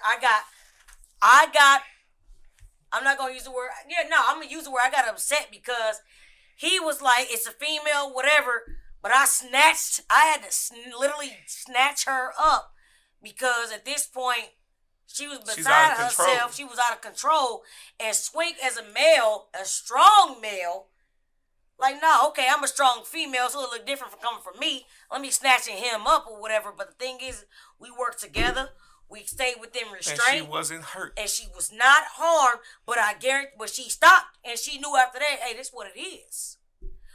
Where there's no fear, there's no respect. This is not that type of party. This ain't the streets. This ain't your mama. This ain't the teachers. This ain't none of that. We are trained for safety and security purposes only. Yeah. I mean, I feel like they kind of, sometimes, I mean, you had to break that right when they got in there because, I mean, they can come in thinking, I'm a girl, I can get this off. Yep. And I learned the hard way. Mm-hmm. I mean, it was a female and just using tactical restraint and everything. And it was a female, and it was like one of my first experiences, and the girl got away, and it was more damage than it had to be. And that's because I approached the situation wrong, thinking it was a female. Right. Nah, everybody got the same treatment in there, and so. But that goes what we was talking about early on in the conversation about how now these days women are out here putting out hits. They out here doing the hits. They doing the hits. They doing all of that. They ending up dead and everything else that goes with that. Everything has escalated, and it goes back to what we were talking about. I mean, it's a dangerous world out here, and so you got to be trained. Unfortunately, you got to be trained to survive out here, no matter what. You can't look at here, me and Mr. Laura. You know what I'm saying? I got a 12-year-old. I got a him down 12-year-old male, and you're like, oh my God, he's 12. A 12-year-old stealing big body cars, calling you bitch. Excuse my language, but don't, because these are words that are being used by kids and everything out, spitting on you and everything else. Pissing in cups, throwing them out. His exact words to me was like, bitch, I beat your ass. Sir, this is the wrong one. Now you go down. And now it's two of us. And now that's it, that's all. But you 12, but people would be like, oh, 12, I had a pulled thumb muscle. I was injured because how I had to restrain this kid without injuring and hurting him and maintaining my safety and my security and my job. Because if he wasn't 12, it would have been a different ball game on the streets. You wouldn't have lasted 3 seconds. But understand, that's what our job, that's what comes with the job. It's just like the woman who got on that little girl.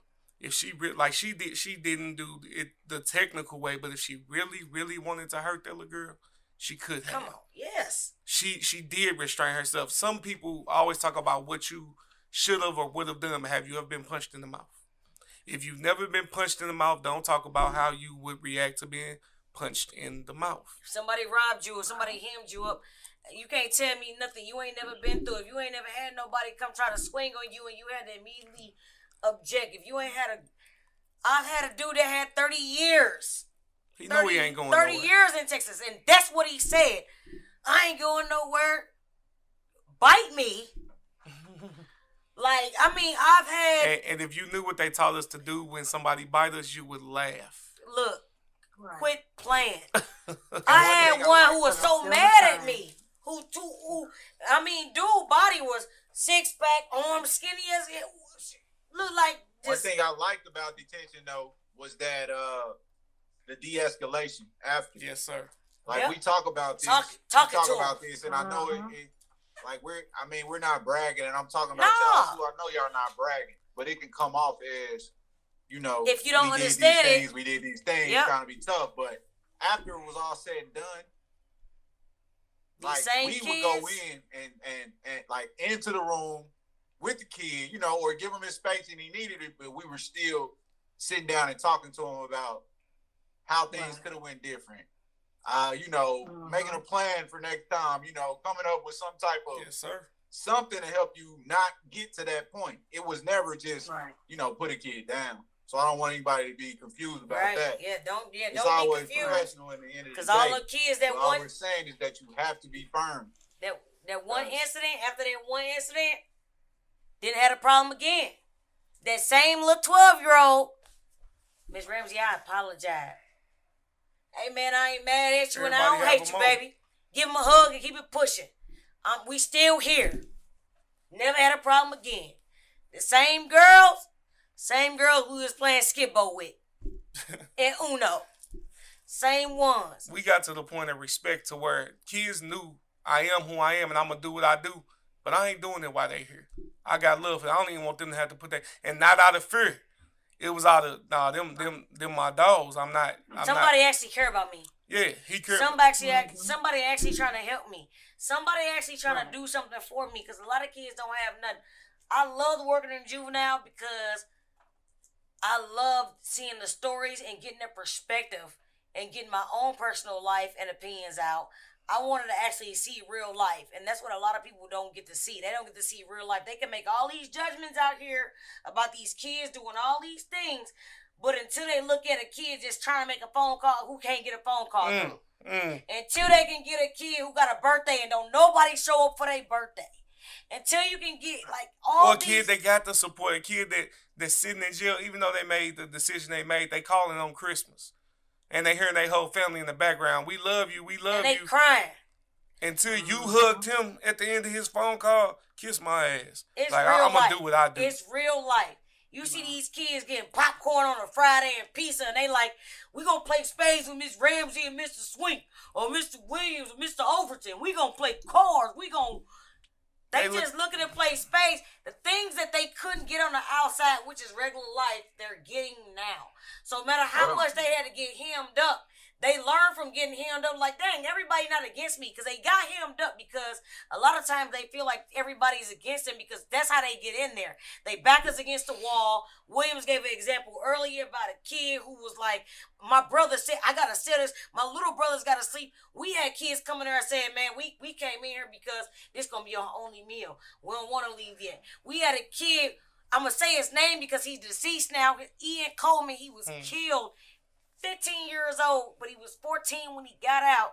And he didn't even want to leave, and he cried because he had to leave with his daddy. But he told me and another person, he said, I'm going to stay here with y'all. He didn't want to leave because he couldn't go home with his mama.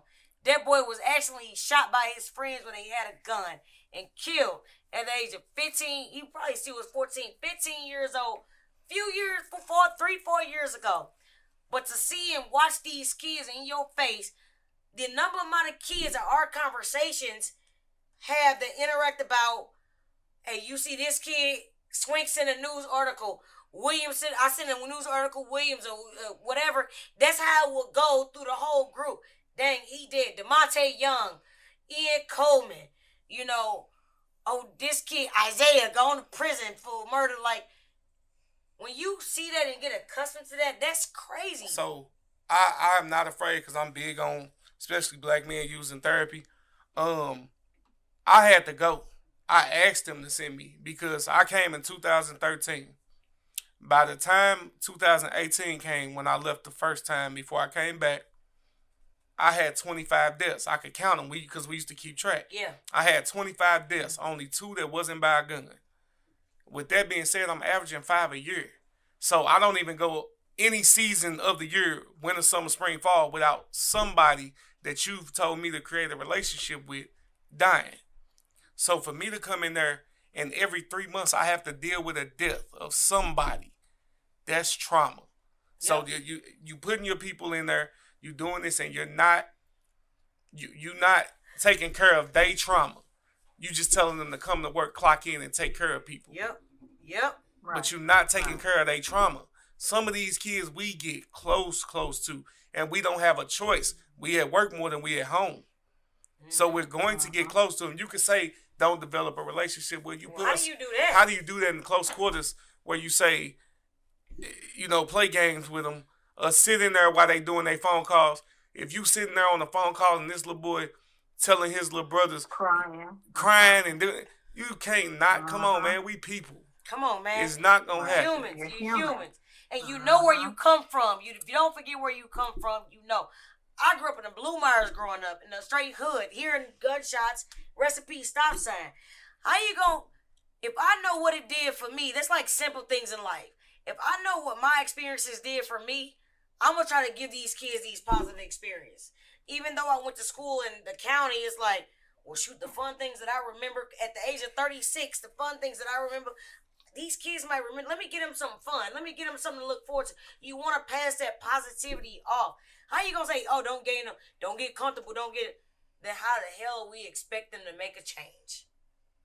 You gotta be vulnerable at some point. You gotta tell them the truth, because if I grew up in the hood, what I look like telling them I'm in the suburbs, and I'm gonna tell them the truth. Hey man, I grew up right over there. How can you relate to them if you're not being honest with them? And I used to always tell them where I came from, but I would glorify where I was at. Come on. And I used to always tell them, hey, it's cooler over here, bro. Come on. I told all the kids, hey, it feel good not to have to come on, look over your shoulder all the time. Okay. I say, yeah, I'm still on swivel. I'm prepared, but I ain't paranoid the way I was. Right. And you ain't got to be either. Right. You know what I'm saying? And some of them, I feel like they definitely respected. I seen more kids that wanted to change than that didn't, but they just circumstances. Life be lifing.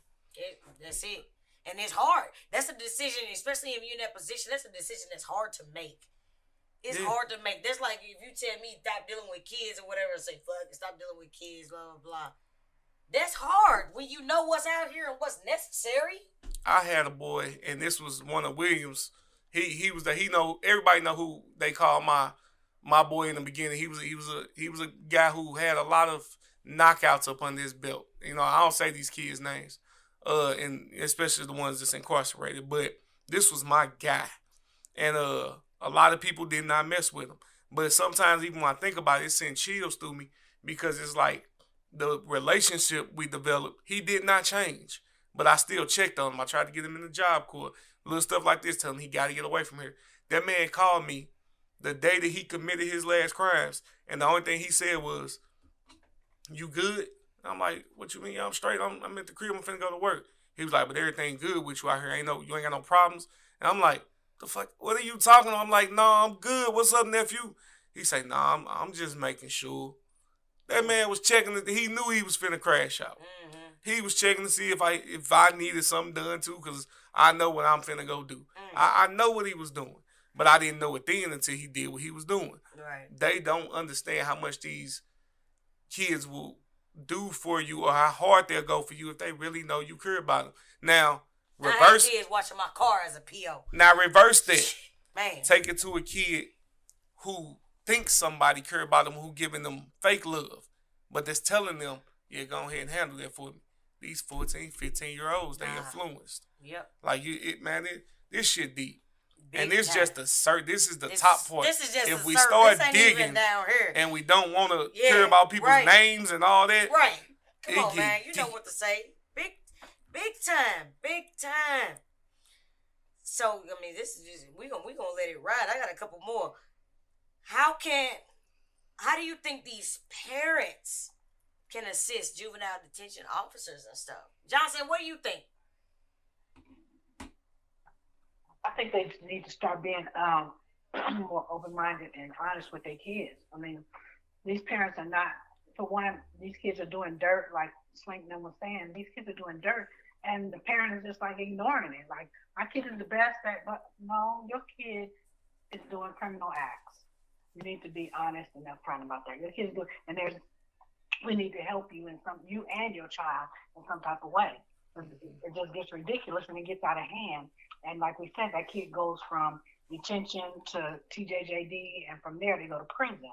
And you think that's okay, but it's not. Yep. I think one of the worst thing, and like she said, they think it's okay, but one of the worst things I heard the parents say is, "You remember what you did, or you act like we didn't do it." Well, ma'am, I don't want my kids to do what I did, so I'm not gonna compare what I did to what they're allowed to do now. Facts. So if you saying, yeah, I fought every weekend, you damn right, but that's not acceptable. We and don't why need would to now. Why would I make that an acceptable thing? So that he can go do exactly what I did. So that he can. You supposed to learn from these things. So I think the parents need to realize what they've been through, and I understand it's hard to think about the situation while you're still in it. But unless you just want to keep the wheel rolling, and you want to see them go through exactly what you're going through, you have to let them know, like, look, for real, like, this, you got to stop this shit. Or if you can't provide a different lane for them, take the humility. Let somebody else provide it. And I ain't saying give your kids away, but put them in a different situation. Put them in different surroundings. There's plenty of groups out here that if you are honest with yourself and you go say, hey, look, I don't want my kids going through what I'm going through. Yes, sir. I need y'all to do this for me. Correct. I ain't strong enough. Come on. Honesty. Keep it funky. I ain't strong enough. What can you do for me? They'll help. Wiz, what you think? I'm gonna stick with what I was saying. It's easy to do what's easy, which is to give in to what your kids like want or feel what is right at the time.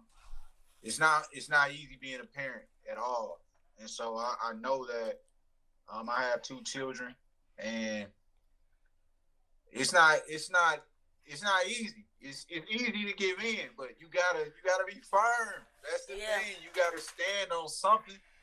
I mean, yeah, they're gonna be upset that you told them no, and it might be a little friction for a while, but maintain that consistency. Maintain that consistency, huh? Yeah, that's important. I mean, it's easy to do what's easy. We all know that, and when we do that, we're only hindering, the kids. So I don't know. Sometimes you got to be firm. Tell them what they doing wrong.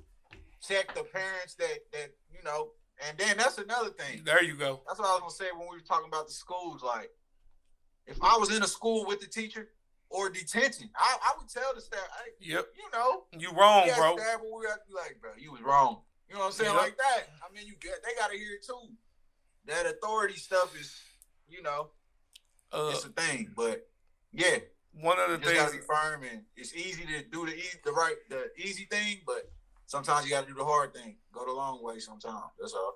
One of the things I was going to say, I made a status a little while ago. I was like, I hate disciplining my kids, but it's necessary. Seeing your kid hurt is never a good feeling. But sometimes you have to let your kid touch that stove. Come on. Like, you got to let them touch that stove. I bet you they won't touch it again. They might touch it again. And they might. But you tell them, I told you not to touch that stove. Come on, you know what to say. I told you, it's hot, ain't it? The most powerful way to learn something is natural. That's a natural consequence, bro. Yeah. You touch the stove, you got burnt. You learn from that.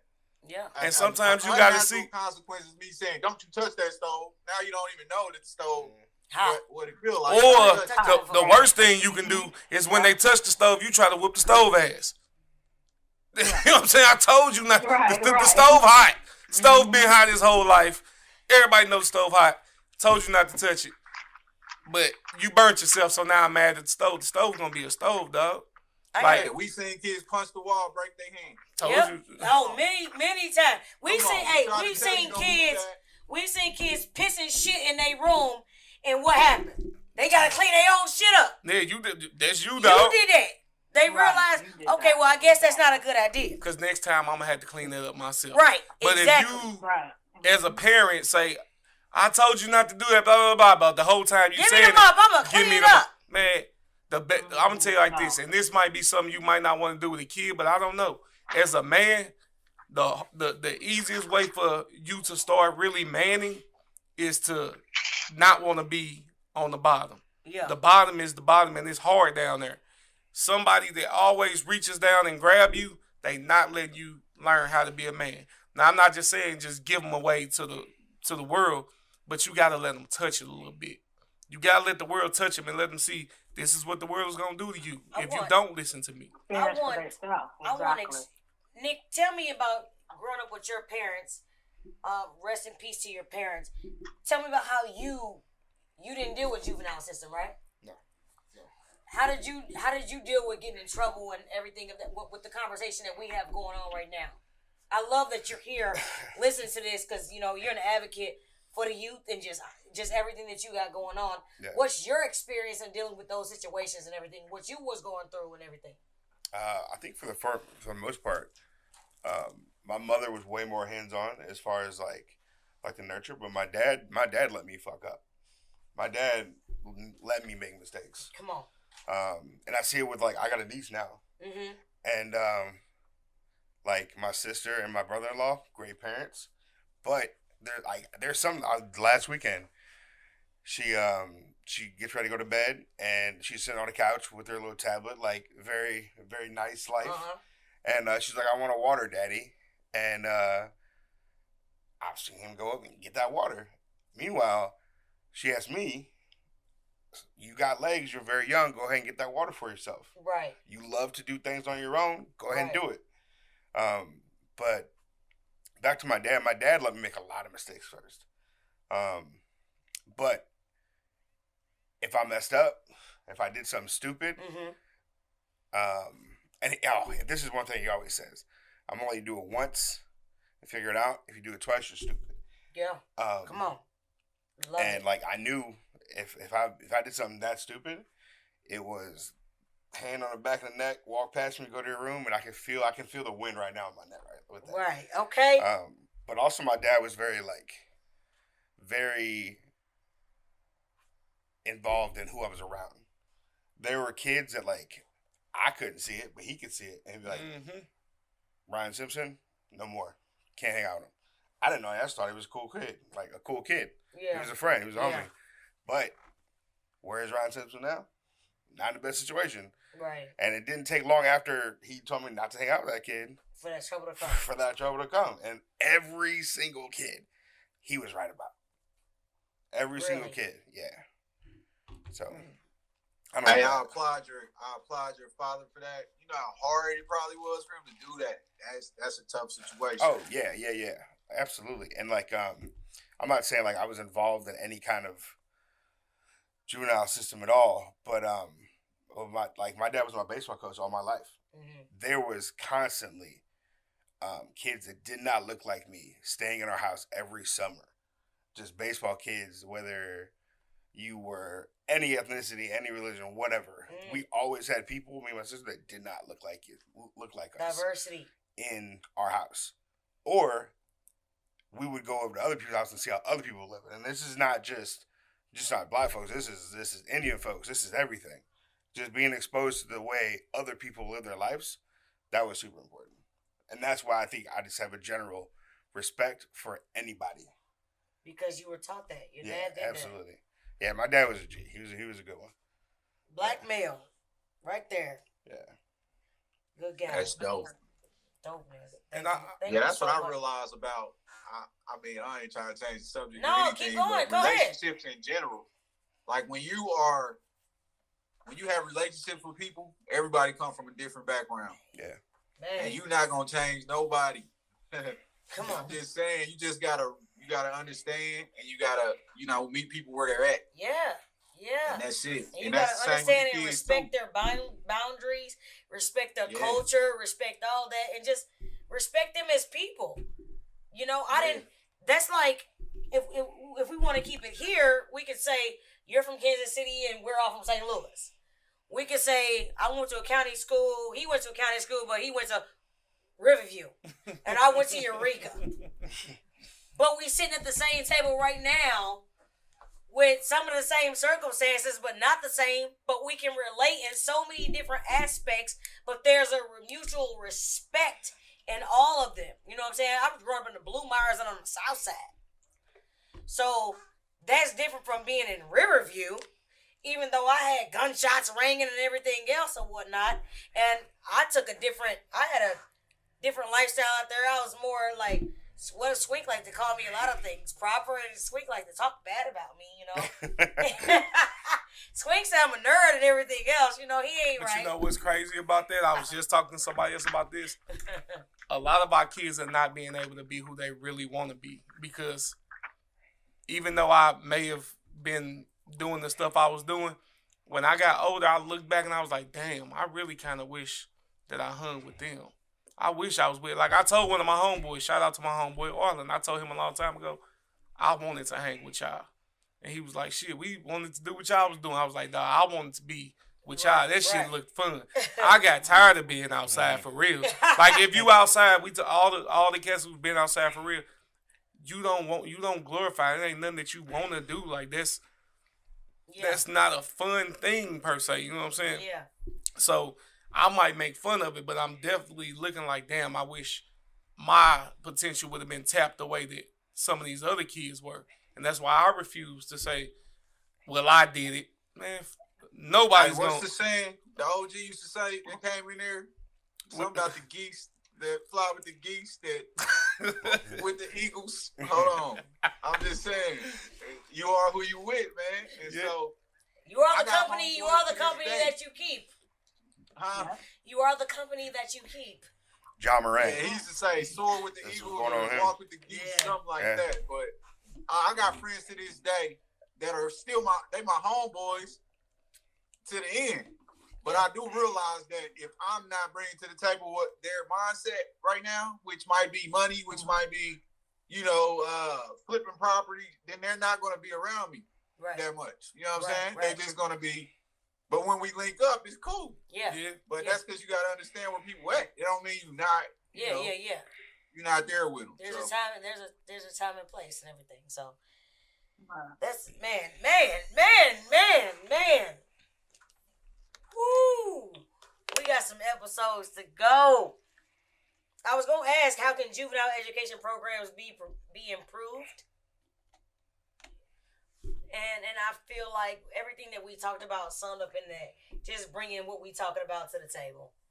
Giving these kids the information that they need to be received. Allow them individuals that look like them, or allow individuals that are open to perspective. Allow people who are open to experience and understanding and acknowledging vulnerability. All these things. Do not just keep it in on what you want. You can't teach me what you want me to know. Teach me what I need to know. And I feel like that is super important, not only in juvenile detention or anywhere else. I believe in schools before they even get to the system. In the schools, because you got teachers that are teaching the subjects that they're trained to teach, that they go to school to learn about. I love science. I'm teaching science. You know what I mean? But they want to disregard what's really going on. They don't want to talk about black, white, Mexican, Hispanic. They don't want to talk about any of those things. Afghan. They don't want to talk about cultural barriers. They don't want to talk about nothing else. But when they don't want to talk about it, they still have their own implicit biases as well. So they're going to judge you how they... When I tell you, when I talk about is what I see, these topics are brought to you. Season 3 is still brought to you by the youth. These are topics that they want to talk about. So these teachers don't understand it. These kids see it. But I came in and I asked them, and they opened up and talked to me and told me what they... Some of them didn't write their name down. They would like to be anonymous. Some of them wrote their name on it and told their story to me. These episodes are brought to you by the youth. They want to talk about it. We gonna talk about it. So now, a lot of kids who listen, they might know what juvenile detention is about. They will know later on in the season. We'll talk about incarceration and imprisonment. We'll have people that's done that. We'll talk about entrepreneurship, things we talked about. We're here to talk about everything that's going on in life. We talk about life circumstances, what's going on, real deal. We're focused on personal experience, professional experience, and personal knowledge. And what I want to say is thank you all for coming in, talking about these things. But before we go, everybody got to do a good people, good people. Johnson. Yes. You got to say good people, good people. I think Good she headed people, out. good people. Hold on. Williams has something to say. Go ahead, Williams. Don't say nothing, Williams. Johnson, say what you got to say. Good people, good people. Okay, Williams, let me hear you then. Oh, I thought she had left. Nah, you already know. Good people, good people, good people. You know. Sweet. What? Here he go, boy. I tell you, every time. Cause man, I don't be liking all this screaming and stuff, man. You feel, no, good people, good people. Nick, what you talking about? You got to give the people what they want. He's Good people, good. I've been waiting to say this. Good people, good people. Oh my God, I got to do it. Okay. Good people. You got to get them people what they want. Ladies and gentlemen, this is the Juvenile episode, season 3, episode 1, coming in with all my good people. We'll see you for episode 2. Woo! Good people. Go people, go people. Good people.